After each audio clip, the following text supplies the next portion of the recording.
We just wrapped up the most amazing weekend of Supercars action with not one but two thrilling races on the streets of Surface Paradise, and a real sense that Gen 3 is starting to deliver on its promise. I'm here to discuss all the detail as part of my round 11 review here on Fan at the Fence. We'll kick things off as we always do with my usual recap of the main events, race 1 and 2, one on Saturday, one on Sunday, and the Saturday race was a Ford lockout on the front row with Cameron Waters getting a great start and actually leading that Ford quartet during the early stages of the race. Championship contenders Shane Van Gisbergen and Brody Kostecki were a bit deeper in the pack than they would have wanted after qualifying, but they both did well to avoid any damage that could impact their championships. Meanwhile, at the front there was early pressure from none other than Matt Payne, who was doing a great standout performance this weekend, although he did get a slap on the wrist as soon as lap 13 for track limits in the 80 plus lap race, getting a little greedy over the curbs. Gold Coast did its usual thing of punishing cars with damage. Jack LeBrock was in the pits with a fuel leak. Mostert suffered a buckled wheel rim after making contact with a barrier.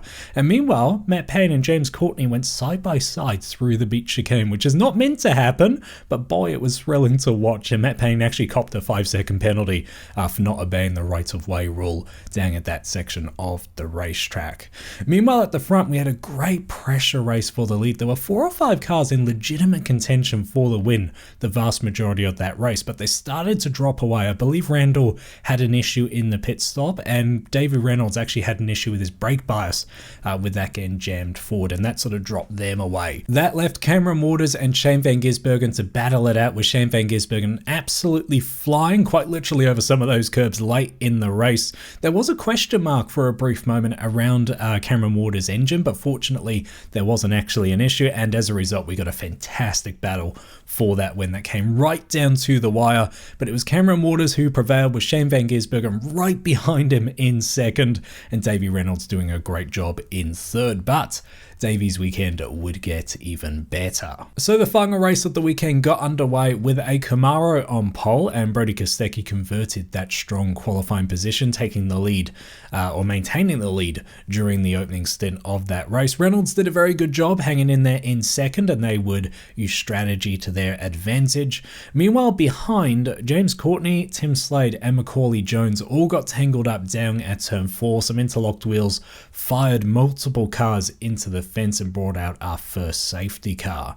We were really lucky not to see further carnage actually on the restart. Brody Kostecki held the field for quite some time. The mid-pack almost anticipated that restart, and we nearly saw a bit of a pile-up, but got away with it. The racing action in general on Sunday was quite consistent though. We saw a lot more wheel-to-wheel battles throughout that race. We saw some insanely close pit stop rejoins as well, which were just insane given the speed differences in those cars. And meanwhile, at the front, we actually saw another battle for the lead. Penwright managed to jump Brody Kostecki with some good strategy, and Brody had to overtake Reynolds, and we saw a great multi-lap battle for that one. A very near crash actually at the final corner after Brody made some contact with the rear of the Penwright car. He eventually got by Reynolds though, but it wasn't for long. Brody ended up outbraking himself down at turn 11. Reynolds got back up the inside, and we got ourselves an unexpected round 2 for the race win. It was very, very exciting. Before we got to the final laps though, we had a heart-stopping moment with James Golding spinning on the exit of the beach chicane after collecting the tyre barriers, flick spinning it to point the right way, and almost collected, in fact did indeed collect Scott Pye during that maneuver, and we were so close to a monumental accident, but it did do some damage to Scott Pye's car and brought out that late race safety car. On the restart, we had that final intense battle for the lead, with Reynolds having a scrappy final few laps, but he managed to just hold on, and he took the victory just over Brody Kostecki, with Cameron Waters bringing home another podium in third. Now, I mentioned a scrappy end to Sunday's race, and that brings us to Clash Chat, the part of the show where I pull out the most controversial moments of the weekend and discuss it in a bit more detail, sharing my thoughts and just exploring the nuances of Supercars and its rules in a bit more detail. Now, I could have picked a few incidents actually to discuss in Clash Chat, but the one that I think was most consequential was Davey Reynolds not getting a penalty for cutting the opening chicane on that last lap on Sunday. Now, for me, I wanted to explore this because it did raise some eyebrows. The commentators immediately flagged it as a potential issue. Erebus in the moment looked pretty upset with what they saw, but did dial it back. And of course, I certainly had my own thoughts on the incident as well. Now, for me, there's two main factors here and sort of two main reasons why I think it was okay that there wasn't a penalty involved here. The first part is that obviously on the Gold Coast, all the drivers are given a degree of, lenience. They have some lives on the corner cuts. They're given essentially, 4 tokens or so where they can cut the curbs because it just is going to happen in a long race around here and avoid a penalty. Now, some of the drivers use those tokens very early on in the race. I'm looking at you, Matt Payne, whereas Davey Reynolds actually saved his tokens. He had them up his sleeve. He hadn't violated the track limits too much throughout the race. Now, I'm assuming here that every time he's cut this first chicane, because there were a few incidents, he was losing tokens, but my understanding is he just had so many in reserve that it didn't result in a penalty.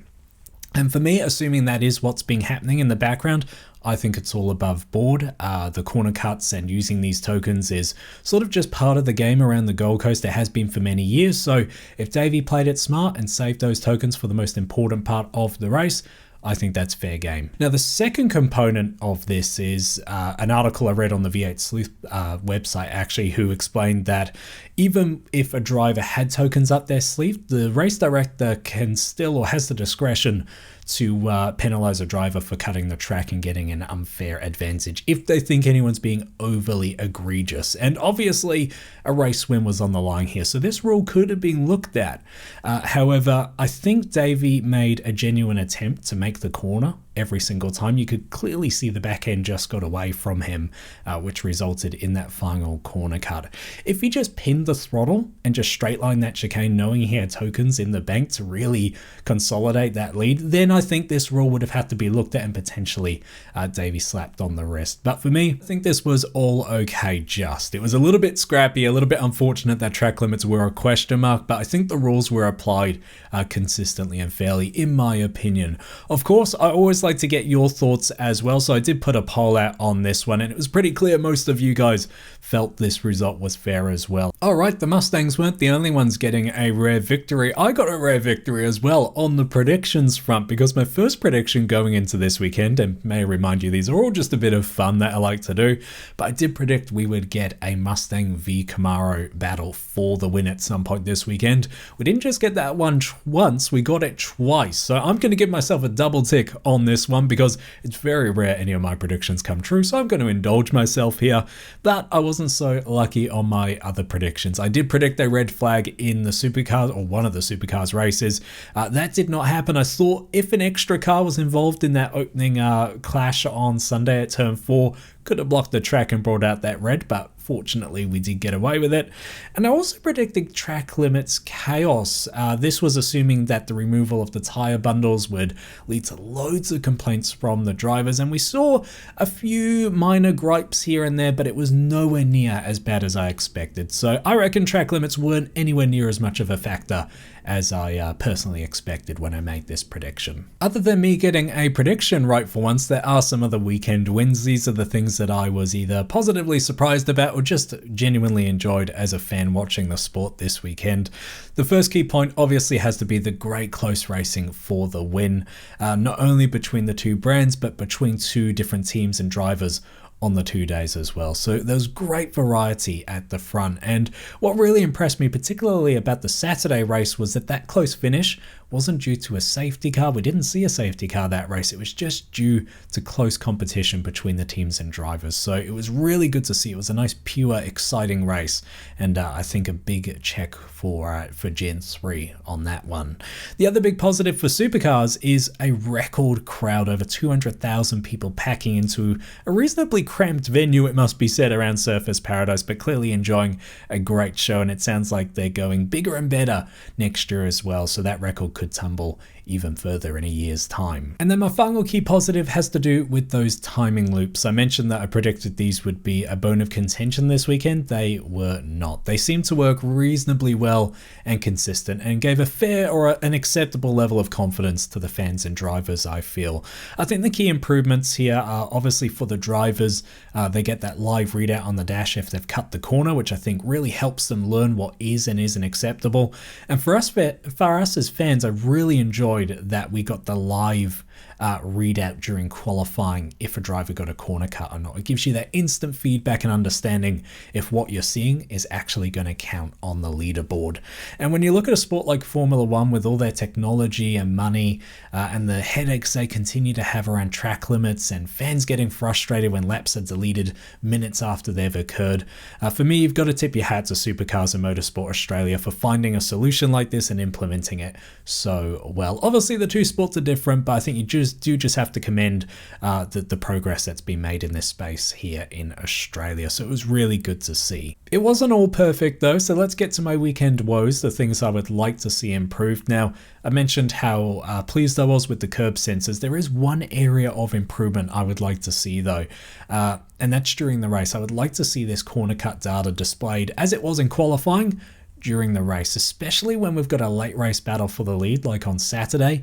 Waters and Giz were out of lives, and when they absolutely sent it through that beach chicane, which was great to watch, I was holding my breath just not knowing if either of them racked up a curb cut, which would have decided the result of the race. So for me, it was frustrating knowing that data is there's the ability for that data to be displayed on the timing tower and for it not to be there during the race, and it being such an important factor in that battle for the win.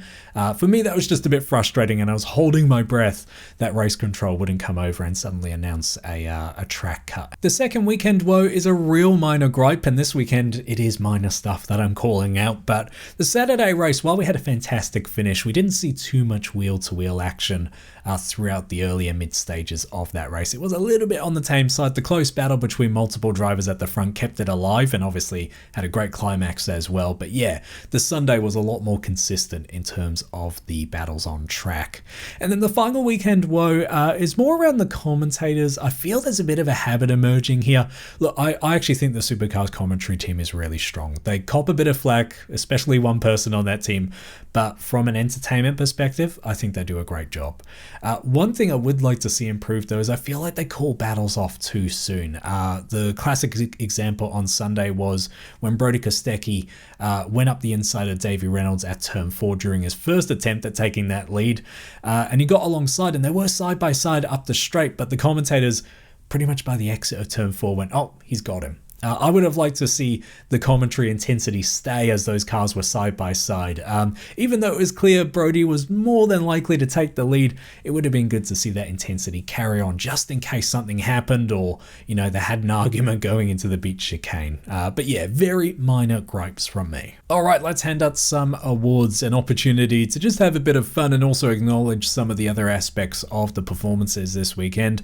Surprise of the weekend was really tricky because there were a few standout performances, but for me, I'm going to give it to Matt Payne. Now, Matt Payne has obviously put in some pretty stellar performances this year, but the reason why I wanted to shout him out is because it was his first time, I understand, driving a supercar around the Gold Coast as a full-time driver, and he did a great job. You know, he's done a great job at other venues, but the Gold Coast has huge risk attached to it, and can be really punishing for new drivers. So I think he did a great job sort of continuing that strong form he's had recently, despite the threat of a street circuit like the Gold Coast.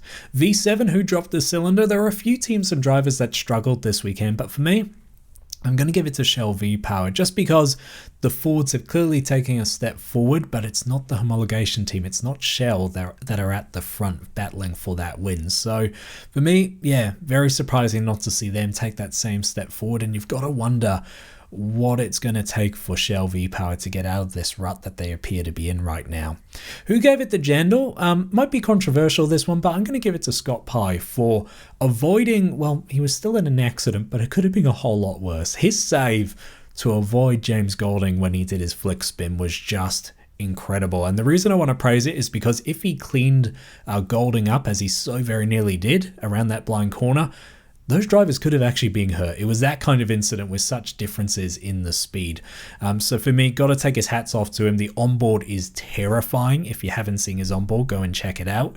But he did a great job to avoid an absolute calamity. I did want to touch on that flick spin itself as well, because obviously James Golding nearly caused a huge accident by spinning that car where he did, and I've seen a lot of divided opinion out there on whether he did the right thing or not as well, so I'll throw my 2 cents in as well. Everyone's entitled to their own opinion, of course, but for me, I feel like anyone going too hard on Golding here would be a bit unfair, just because he was already in a crap position, you know, facing backwards, pretty much on the racing line, around a blind corner with cars coming through at 200 k's an hour. Can you really blame the guy for wanting to get out of that situation as soon as possible? So I don't blame him for trying to move that car, because he was already in a hugely dangerous position for everybody, including the other drivers. Now, one thing he might have been able to do differently, and this is just as a fan watching on TV, I've never set foot in a supercar before, so, you know, take everything with a pinch of salt. It did look like he had a little bit of room maybe to go closer to the inside wall and then initiate the spin and potentially not be so much on the racing line. But yeah, when you're in the heat of the moment, when you've nearly had a big accident and potentially could be in one still, you've got to cut a little bit of slack, in my opinion. And then some special shout outs. I want to give one to Jack Perkins, who I think did a fantastic job as a pit reporter this weekend. He clearly has a relationship and rapport with the teams and drivers. It just allows him to, you know, ask questions that A, sometimes other pit commentators don't ask, and B, get real authentic and interesting answers as well. So I think he did a fantastic job. I really enjoyed seeing Jack as part of the broadcast this weekend. Overall, my weekend rating for this round of the championship is my first 5 out of 5 stars. I absolutely loved the action this weekend. We had great battles for the lead, different drivers and brands up there. It was just so good to watch, and I think the stewards did a pretty good job as well to keep everything contained. You guys as well overwhelmingly voted for 5 stars as well, 69% going 5 stars, 24% going 4 stars, and just a few percent going for the lower options. It was a great weekend. Sounds like you guys really enjoyed it as well. It was great to see such enthusiastic comments as well. And that brings us to your thoughts and questions as we wrap up the show. The first one here from Carrie Pye says he wants to get my thoughts on the tyres being removed from the chicane. He says he thinks they should have stayed, but also agrees with the safety reasons. Now, yeah, this is a tricky one. I'm normally someone that errs on the side of physical deterrence to track limits, so I do like grass, gravel, and indeed tyre bundles on street circuits to make sure drivers are staying where they should on the racetrack. But yeah, after last year on the Gold Coast with that big pile up we saw, I did sort of recalibrate my thoughts on the tyre bundles here specifically. For me, I would still like to see some sort of physical deterrent. I've always wondered if, you know, last year with the tyre bundles, they had almost a rubber band around it to keep them together. I would love to see almost that rubber material placed and drilled to the ground, but with no tyres in it. That way, you've got a visual marker on where the limit is, but there's not actually any weight or heft on that object, and it can't do any damage to the cars when they fly past. So for me, that would be the perfect solution in addition to those timing loops. That way it just helps the fans, it helps the drivers see where they can and can't go. Given how well the timing loops work this weekend though, I doubt we're going to see tyre bundles or any sort of physical deterrent come back to the Gold Coast anytime soon. The second comment here is from Peter, who says 4 stars for him. He would have got given a 5th star if it was held under lights. And yeah, I wanted to bring this one up because there was actually, just before COVID-19 hit, it was announced that Gold Coast would become a night race for supercars. And as they're hinting at bigger and better things in the future, I really hope that a night race, despite its challenges, is put back on the cards, because I think it would be just fantastic, and it would take the event to another level and perhaps even attract more viewers than it already gets. So yeah, I would love to see this happen as well, Peter. Then the final thought here from that bloke Will, saying it's the best weekend of the year, barring an insane Adelaide next month, and fingers crossed we have some competition in terms of which one was more entertaining, because I would love to see more of what we had on the Gold Coast. But just continuing on with Will's comments here, he said he would be interested in a postseason review where I rank the most entertaining race weekends from sort of bottom to top. And I wanted to mention and include this because obviously the season is coming to a close. I plan on giving you guys plenty of off-season content. So if you have video ideas like this one, which I would love to do, Will, as well, thank you for that. Please do comment them down below, and I'll do my best to keep bringing you guys some supercar stuff in the build up to next season. We still have one more round to go though, and the championship battle is still alive, although it is in favour of Brodie Kostecki quite convincingly, but Adelaide is a brutal circuit. Things can go wrong and often do, so we'll see how the finale plays out. But it is Brodie Kostecki on top with Shane Van Giersbergen just behind. Will Brown there in third, Brock Finney in fourth, Chaz Mostert there in fifth. Andre Heimgartner had a bit of a muted weekend this time, but he's still there in sixth. Waters in seventh, Anton De Pasquale eighth, Bryce Fullwood in ninth, who I think has done a great job this year, and Jack LeBrock in 10th. On the team side of things, it's a bit more convincing compared to the driver's side, but Erebus are leading the way and look really, really good to take out that championship.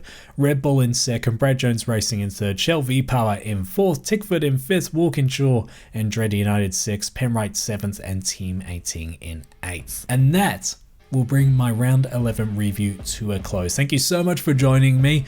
Be sure to leave your thoughts down there in the comments, but remember to treat people like your trackside.